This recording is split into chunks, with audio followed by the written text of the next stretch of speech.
au questionnement d'Alain Marc que je suis très heureux de retrouver ici dans cette salle, sur la question du zéro artificialisation. J'ai eu l'occasion ici dans cette assemblée, lorsque j'ai été auditionné au nom de l'AMF, mais également à l'Assemblée nationale sur les mêmes sujets, de dire ce que les maires pensent de ce qui est écrit dans la loi climat-résilience sur ce sujet.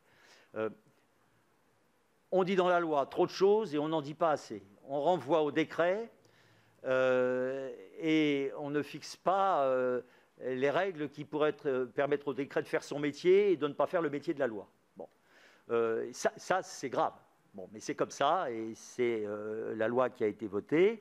Et ce zéro artificialisation tel qu'il n'est pas suffisamment précisé et tel qu'il ne sera peut-être pas comme il le faut préciser dans le décret, aujourd'hui ouvre la porte à des déséquilibres fondamentaux entre ceux qui n'ont pas attendu la loi pour être sages et ceux qui, sans être volontairement pas sages, l'auront été de telle manière que la loi leur offrira plus de capacité à faire évoluer leur territoire qu'elle n'en laisse à ceux qui ont été sages et qui ont été très parcimonieux, parce que la référence aux années antérieures, comme toute référence plaquée de manière uniforme sur les territoires et sur les histoires territoriales, est une référence qui conduit à ces déséquilibres et, pour tout dire, à ces injustices territoriales que nous voulons, vous et nous, combattre. Et là aussi, et ça peut être la conclusion de mon propos, comme le soulignait Alain Marc, plus que jamais pour permettre au principe du zéro artificialisation de porter les bons fruits que par ailleurs il doit porter. Parce que lutter contre l'étalement urbain, lutter contre l'imperméabilisation des sols, c'est une nécessité.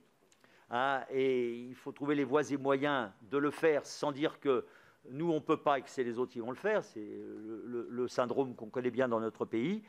Et encore là, le mot de différenciation, pour mettre en œuvre le principe national de non-artificialisation des sols, me semble être le mot clé et le mot qu'il faut essayer de mettre en œuvre avec toutes les difficultés qu'on a à le faire.